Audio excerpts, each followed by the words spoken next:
इसीलिए आज जो टाइम तुम्हारा चल रहा है अच्छा, इसको और बेटर करने के लिए शुभ कर्म करो, डट के सेवा करो, डट के दान करो। जितना अपनी संबाई है, शक्ति है, एक में से आधी बांट के खाओ, आधी से आधी बांट के खाओ। जितना है उसका आधा हिस्सा दूसरों का, आधा मेरा। यह सोच के जो जीवन जीता है वो हमेशा ही धनवान रहता है, हमेशा ही वो परमात्मा का सखा रहता है, मित्र रहता है। बांट के खाने वाले को ही इंसान कहा गया है। यों तो भरने को मेरे यार, पशु भी पेट भरते हैं। यों तो भरने को मेरे यार, पशु भी पेट भरते हैं। पथिक जो बांट कर खाए उसे इंसान कहते हैं।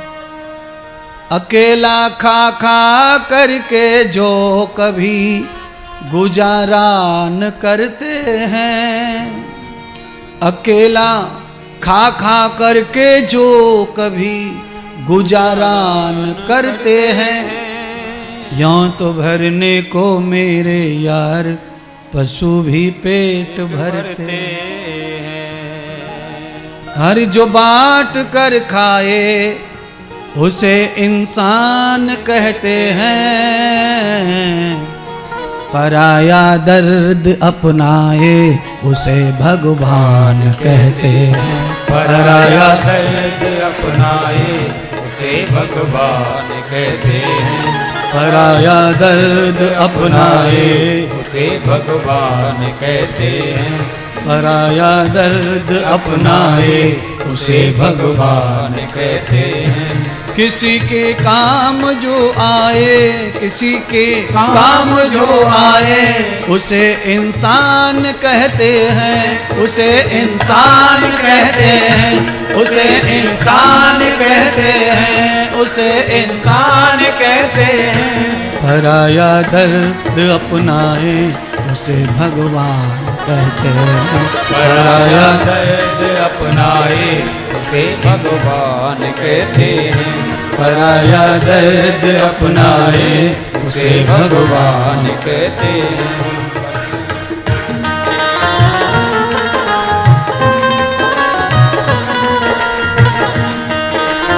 बोलिए श्री बांके बिहारी लाल की जय हो।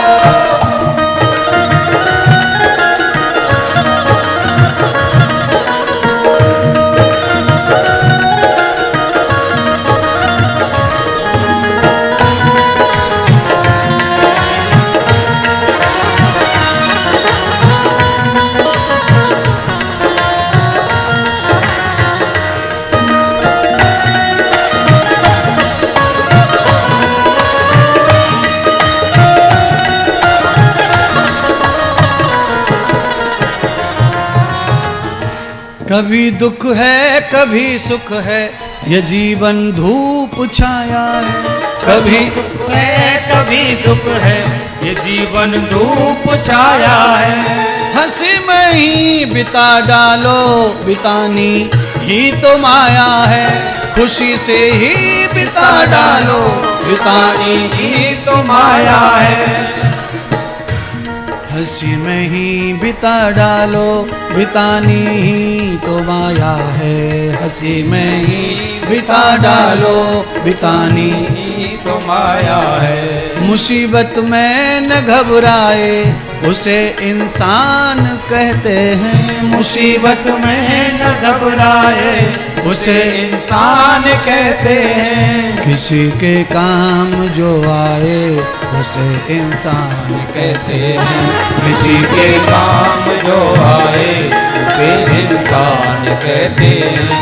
पराया दर्द अपनाए उसे इंसान कहते हैं। पराया दर्द अपनाए उसे इंसान कहते हैं। पराया दर्द अपनाए इंसान कहते हैं। अकेला खा खा करके जो कभी गुजारा न करते हैं, यों तो भरने को मेरे यार पशु भी पेट भरते हैं। जो बांट कर खाए उसे इंसान कहते हैं। देखिए, एक रोटी से भी पेट नहीं भरता और आधी से भूखा नहीं रहता। आप कल्पना कर लीजिए, अगर कोई सामान दुकान पर 100 रुपये मूल्य का है, अगर आप उसमें से 10 रुपये दान करते हैं तो मुझसे लिख के ले जाओ, वही सामान तुम्हें 90 रुपये में भी मिलेगा। दुकानदार इतना तो कम करता ही है, जितनी कीमत उसकी बोलता है उतने में सामान दुकानदार भी नहीं देता, कुछ घटता है। जो घटता है वही दान का हिस्सा है। सेवा करो, पेट काट कर नहीं देने की हिम्मत होती तो बचा के दो। योजना अच्छी करो, जीवन शैली अच्छी करो, जीवन पद्धति अच्छी कर लोगे तो सब कुछ कम से कम में हो सकता है, ज्यादा ज्यादा अच्छा। कौन झंझट में पड़े कथा के, कौन ये करे। मैंने कहा ये कथा भी वही कथा है, अलवर की बड़ी कथाओं का एक कथा ये हो रही है, पर इस कथा में किसी को झंझट नहीं है। ये 4 लोगों ने मिलके कर ली कथा। ये कैसे आप आ गए सुनने के लिए, कैसे पंडाल भर गया, कैसे ये कथा हो रही है, कैसे ये आनंद आ रहा है। जरूरी ये नहीं है कि आप आडंबर ज़्यादा इकट्ठा करो, जरूरी ये है कि हमको अमृत कैसा प्राप्त हो रहा है, उसका कितना मुझे शांति दे रहा है, कितना लाभ हो रहा है। आयोजन करने के लिए केवल एक बार दिल बनाइए, सारे काम परमात्मा अपने आप कर देता है।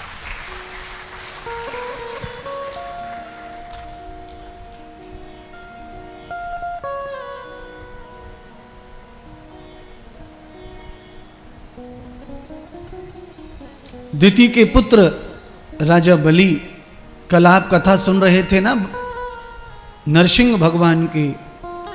ये राजा बलि कौन है? ये प्रहलाद भगत के पोते हैं। प्रहलाद के पुत्र विरेचन का पुत्र बलि है, जो भगवान नरसिंह ने कहा कि हे भक्त, हे प्रहलाद, अब तेरी 3 पीढ़ियों में कोई राक्षस पैदा नहीं होगा।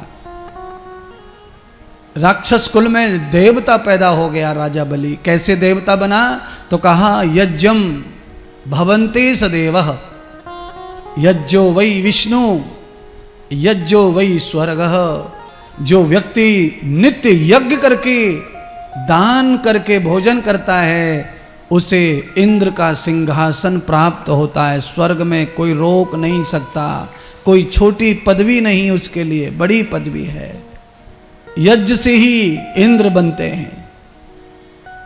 यज्ञ करने से आदमी जितेंद्रिय बनता है।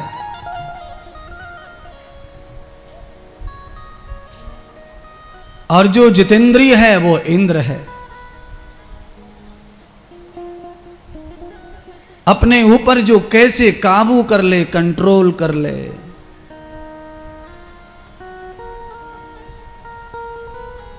ये सब संभव हो सकता है यज्ञ से। 5 यज्ञ हैं। पहला यज्ञ है ब्रह्म यज्ञ। ब्रह्म यज्ञ का अर्थ है ध्यान करना। दूसरा यज्ञ है देव यज्ञ। देव यज्ञ का अर्थ है अग्निहोत्र हवन आरती पूजा करना। तीसरा यज्ञ है पितृ यज्ञ, जीवित या मृत माता पिता पूर्वजों की सेवा श्रद्धा रखना। चौथा यज्ञ है अतिथि, किसी पवित्र धर्मात्मा महात्मा जो बिना तिथि के आ जाएं, उनको भगवान की तरह पूजना, ये अतिथि यज्ञ है। 5वां यज्ञ है बलि वैश्य यज्ञ। हमारी सुख के लिए दुनिया भर के कीड़े मकोड़े जीव जंतुओं को हम मारते हैं घर में साफ सफाई में, उससे पाप लगता है। वो पाप ना लगे इसीलिए रोज गाय को रोटी निकालना, इसको बलि यश यज्ञ कहते हैं। और इसी का अर्थ दूसरा व्यर्थ भी कर सकता है। बलवैश्य बलि यज्ञ माने कुछ लोग तो काटा पीटी को बलि यज्ञ मानते हैं, पर वो बलि यज्ञ नहीं है। तुम्हारे पैरों से तुम्हारे झाड़ू से जो जंतु मर गए उनका पाप जो तुम्हें लग रहा है, उस पाप से मुक्ति के लिए बलि भाग, बड़ा हुआ भाग, रोटी का अंग निकालो, गाय को भोजन करवाओ, बचा हुआ भोजन फेंको मत, कुत्ते को बिठा के खिलाओ।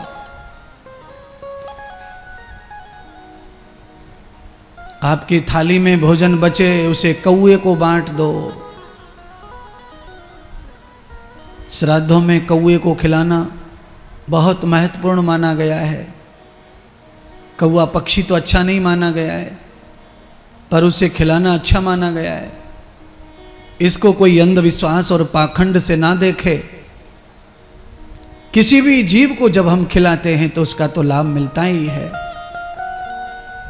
कौआ के लिए विशेष है, क्योंकि कौआ को अच्छा पक्षी नहीं मानते, इसलिए हम लोग उससे प्रीत नहीं करते। इसीलिए उसके लिए भी जगह दी है शास्त्रों में कि कम से कम श्राद्ध पक्ष में जरूर उसे चुगाओ, खिलाओ। उसकी दृष्टि अच्छी नहीं है, उसका खान पान अच्छा नहीं है। श्राद्धों में वो तुम्हारा भोजन करेगा तो वो भी मुक्त होगा उस नरक शरीर से और तुम्हारे पितरों को भी आशीर्वाद देगा। इस हेतु कौआ को भी खिलाया जाता है। राजा बलि स्वर्ग के राजा बन गए, फिर भी यज्ञ बंद नहीं किया। जिस कर्म के कारण हम बड़े बनते हैं वह कर्म निरंतर चले। जिस कर्म से मेरी पहचान सम्मान बना है वो कर्म निरंतर चले। राजा बलि नित्य यज्ञ कर रहे हैं, स्वर्ग के राजा बन गए, सारा स्वर्ग उन्हें प्राप्त हो गया, कुबेर का खजाना भी उन्हीं का हो गया। कुबेर कमंडल लेकर धरती पर भटक रहे हैं, भिक्षाम देहि।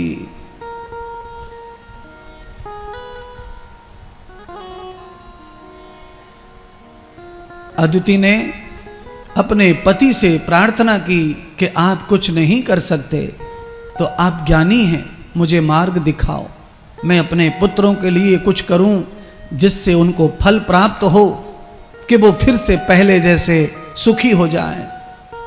तो अदिति माता को महर्षि कश्यप ने एक व्रत बताया। उस व्रत को भागवत में पयो व्रत कहते हैं। पयो माने पुनीत पवित्र व्रत है। फाल्गुन मास की शुक्ल पक्ष एकादशी का व्रत है ये पयो व्रत। अदिति माता ने पयो व्रत किया। पयो व्रत में क्या करते हैं तो कहा अखंड व्रत है ये, 24 घंटे का व्रत है। 10वीं तिथि के रात के 12 बजे पूरी तरह मलमूत्र आदि त्याग कर पूर्वाभिमुख बैठकर भगवान श्री विष्णु का परम ध्यान करते रहना। आसन पर बैठकर दूसरे किसी विचार को न देखना, केवल हरि का ध्यान करते करते एकादशी की रात्रि का 12 बजने पर अचानक से स्वप्न दर्शन भगवान का होगा, ऐसा भगवान ने कहा। अदिति माता ने व्रत किया और उस व्रत को साक्षात परिणाम के रूप में देखा। तो परिणाम मिला कि अदिति माता को भगवान विष्णु आ गए और सपने में और दर्शन दिया और कहा, वत्सी जो तुझे मांगना है मांग ले। तो माता कहती है, प्रभु मेरे व्रत से आप प्रसन्न हो गए तो मेरे पुत्रों को पहले जैसा सुखी कर दो, मेरे व्रत का पुण्य मेरे बच्चों को प्रदान कर दो। भगवान विष्णु ने कहा, देखो देवी, तुम्हारे व्रत के कारण तुम्हारे बच्चे सुखी नहीं हो सकते, क्योंकि तुम्हारे व्रत में अभी इतना पुण्य नहीं इकट्ठा हुआ कि तुम दूसरों को बांट सको। अगर तुम्हें अपने पुत्रों को सुखी देखना है तो ये व्रत 7 वर्ष करो। अदिति माता ने 7 वर्ष ये व्रत किया। 7वां वर्ष आया, शुक्ल पक्ष एकादशी फागुन की आई।